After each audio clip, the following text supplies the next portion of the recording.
संसद के शीतकालीन सत्र ने अगर कुछ साबित किया है तो वो ये कि भारतीय जनता पार्टी सरकार अपनी दबंगई से अपने एजेंडे को सब पर लागू कर सकती है, बुलडोज कर सकती है और विपक्ष का विरोध धरा का धरा रह जाएगा। इस वक्त देश के सामने कई समस्याएं मुंह बाहे खड़ी थी, मगर किसी मुद्दे पर बहस नहीं हुई। प्रदूषण तमाम रिकॉर्ड्स तोड़ रहा था। हालात इतने खराब थे कि लखनऊ में एक T20 मैच नहीं हुआ।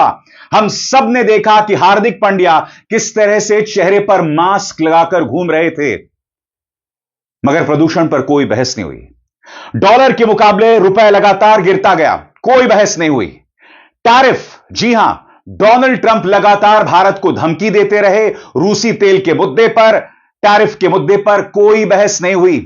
चुनाव सुधार कार्यक्रमों पर बहस हुई, मगर वहां पर देश के गृह मंत्री अमित शाह घुसपैठिया घुसपैठिया घुसपैठिया का राग अलापते गए, कांग्रेस पर प्रहार करते गए। यह बात अलग है कि घुसपैठियों को रोकने का अगर किसी का काम है तो आपका है, माननीय गृह मंत्री।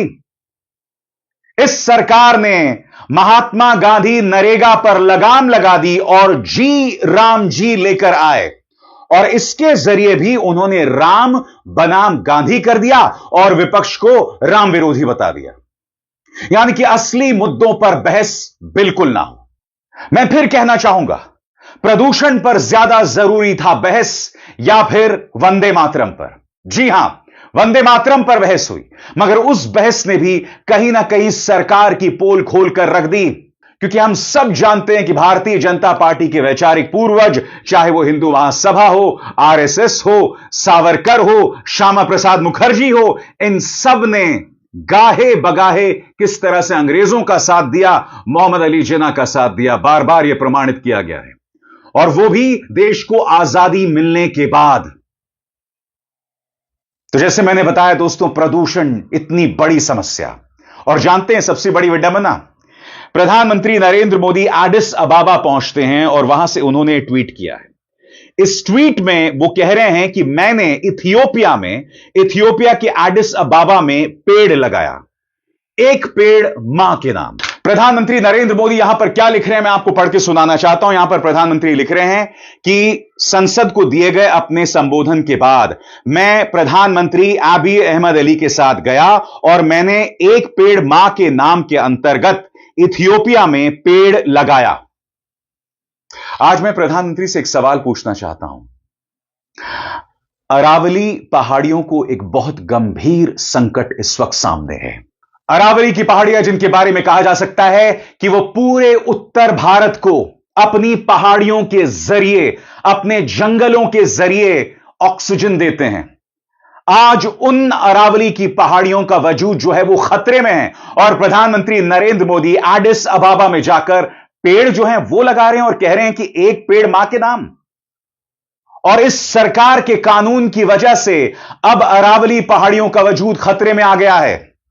मैं आपको बतलाने वाला हूं दोस्तों, अडानी का न्यूज चैनल एनडीटीवी क्या कह रहा है। जी हां, अडानी का न्यूज चैनल, वो अडानी ग्रुप जो कि हसदेव अरण्य मामले में विवादों में है, जिसकी चर्चा मैं कुछ देर बाद करूंगा, मगर मैं आपको पढ़ के सुनाना चाहता हूं। अरावली के वजूद को लेकर इतना बड़ा खतरा है कि अडानी का न्यूज चैनल इस पर रिपोर्टिंग कर रहा है। और अडानी का न्यूज चैनल क्या कहता है, यानी एनडीटीवी क्या कहता है, आपके स्क्रीन पर। अरावली पर्वतमाला दुनिया की सबसे पुरानी पहाड़ी श्रृंखलाओं में से एक है, जो उत्तर में दिल्ली से लेकर दक्षिण में गुजरात तक फैली हुई है। इसका करीब 2/3 हिस्सा राजस्थान के 15 जिलों से होकर गुजरता है। अरावली को उत्तर भारत के हरे फेफड़े माना जाता है, क्योंकि यह पूरे इलाके के पर्यावरण की सुरक्षा में अहम भूमिका निभाती है।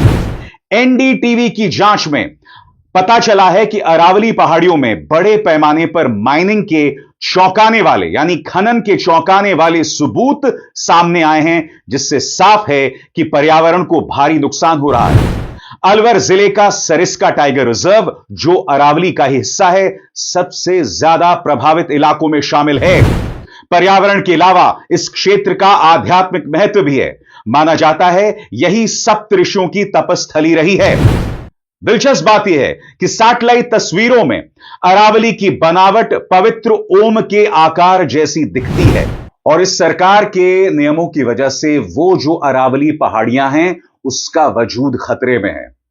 दिल्ली में प्रदूषण का स्तर तमाम रिकॉर्ड्स तोड़ रहा है।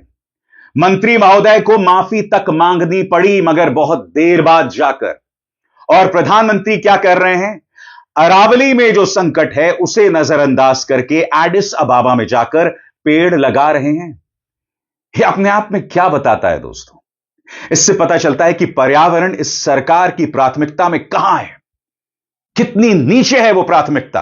और इनका मकसद सिर्फ यही है, गांधी बनाम राम करो। जी हां, महात्मा गांधी नरेगा को बदलकर उसके वजूद को खत्म करके लोकसभा में पारित हो गया है जी राम जी बिल।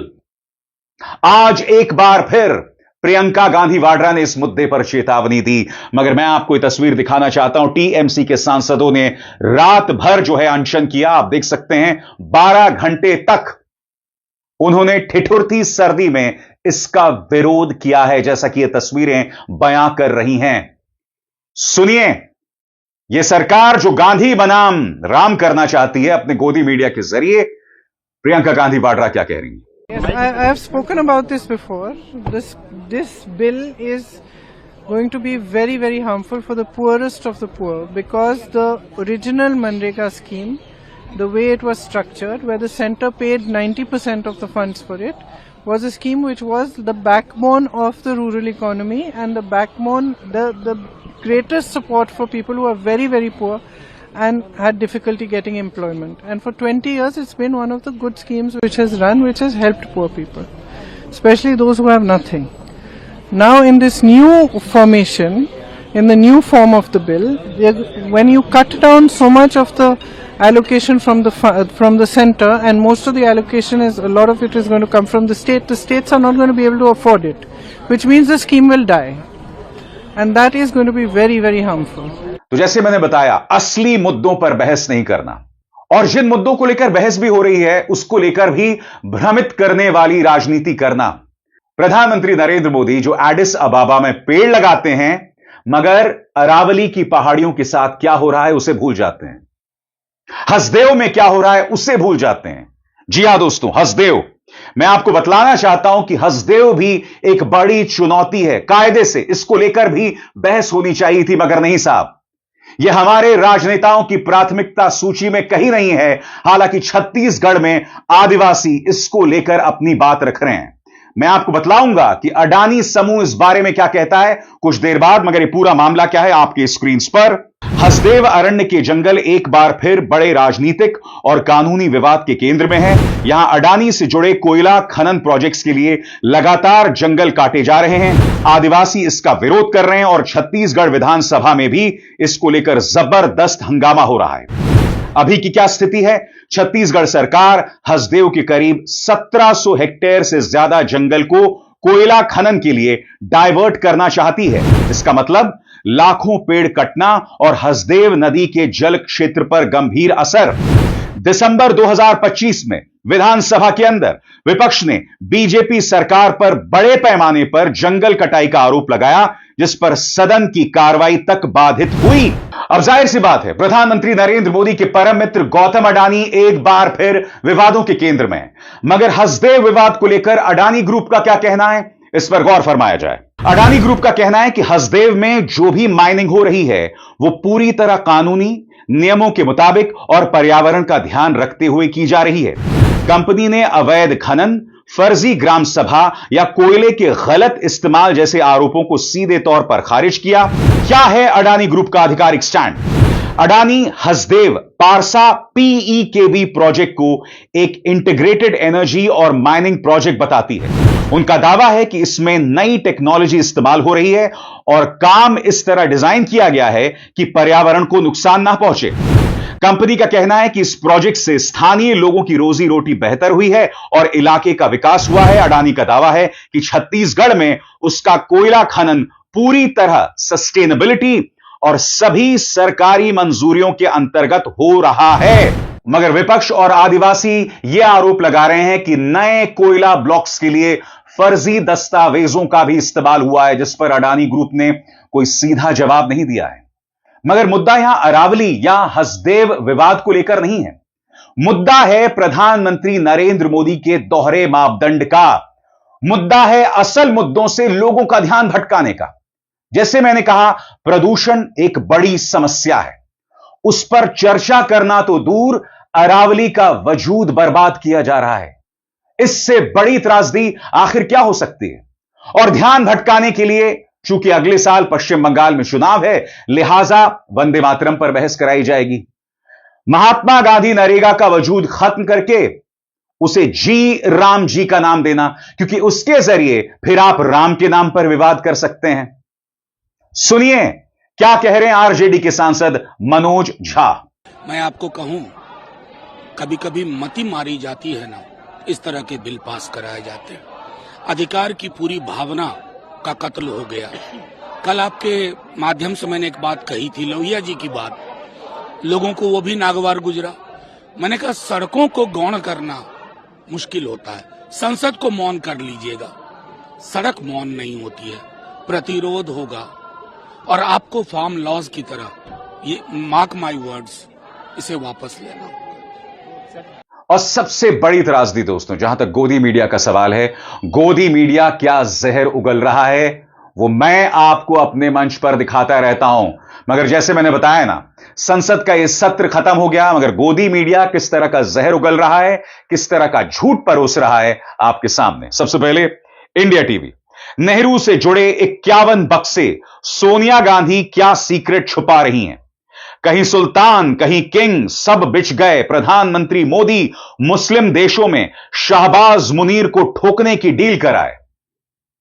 मैं आपसे एक सवाल पूछना चाहता हूं। जब बिहार के मुख्यमंत्री ने एक मुस्लिम महिला डॉक्टर का नकाब खींचा, जिसे इस सरकार के मंत्री माननीय गिरिराज सिंह ने कहा कि जहन्नुम में जाओ अगर यह स्वीकार नहीं है तो, क्या प्रधानमंत्री नरेंद्र मोदी ने इस बारे में कोई भी टिप्पणी की?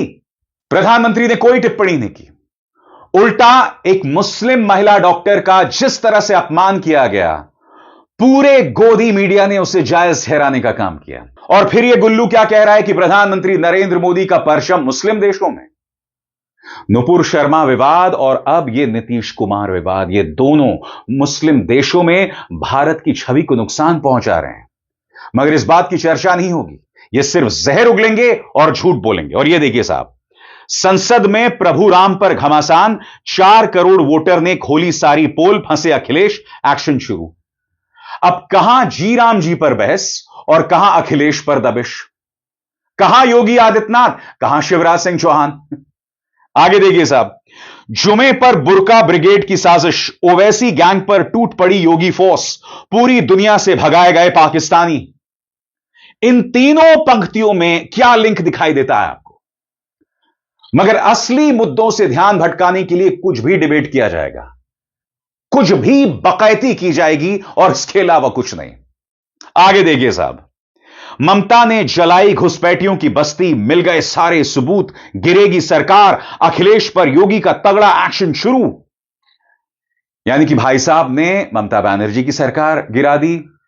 यहां पर बाकायदा आप देख रहे हैं अखिलेश यादव सिर पकड़कर बैठे हैं, अपने बाल खींच रहे हैं। पूरा प्रोपेगेंडा देखिए दोस्तों किस तरह से चलाया जा रहा है। आगे देखिए, संसद में किसने किया हंगामा, खुल गया राज। तेजस्वी के बाद अब अखिलेश को निपटाएंगे राहुल। यह प्रोपेगेंडा भारतीय जनता पार्टी का प्रचार तंत्र चलाता है कि राहुल गांधी जिसके साथ भी होते हैं उसकी लुटिया डूब जाती है। मगर जैसे मैंने बताया ना, बीजेपी का आईटी सेल और मुकेश अंबानी का न्यूज चैनल, इनमें कोई फर्क नहीं है, कोई फर्क नहीं है साहब। मुकेश अंबानी, देश ने इन्हें इतनी मोहब्बत दी, मगर यह बदले में क्या दे रहे हैं देश को? एक ऐसा चैनल जो रोज प्राइम टाइम में हिंदू मुस्लिम करता है, विवादास्पद कार्यक्रम करता है, जहर परोसता है, जिसे एनबीडीएसए ने कई बार हटवाया है, कई बार हटवाया है। और दंगाई कार्यक्रमों की बात कर ही रहे हैं तो इस गुल्लू को देख लीजिए। नीतीश को हिजाब नहीं हटाना चाहिए था, पाकिस्तान से धमकी, सुरक्षा सख्त। मगर हां, कम से कम पापा की परी ने प्रदूषण पर बहस की या चर्चा की। प्रदूषण हवा में था, हम चालान काटते रहे। मगर मैं दावे के साथ कह सकता हूं दोस्तों, इस सरकार से किसी गोदी मीडिया ने सवाल नहीं किया होगा, किसी ने सवाल नहीं किया होगा। हम सब जानते हैं कि प्रदूषण को लेकर इस सरकार का क्या रवैया है। हसदेव विवाद और अरावली पहाड़ियों को लेकर जो पूरा मुद्दा चल रहा है वो इस बात के जीते जागते सबूत हैं, जीते जागते प्रमाण हैं। इन मुद्दों पर कभी बहस नहीं होगी। हम सब जानते हैं क्या हो रहा है, मगर आधे लोग डर के चलते खामोश हैं और आधे लोग सोचते हैं कि हमें क्या फर्क पड़ता है। मगर हम धीरे धीरे एक ऐसे संकट की तरफ बढ़ रहे हैं जहां से हम चाहकर भी यू टर्न नहीं ले पाएंगे। अब एसआर शर्मा को दीजिए इजाजत। नमस्कार।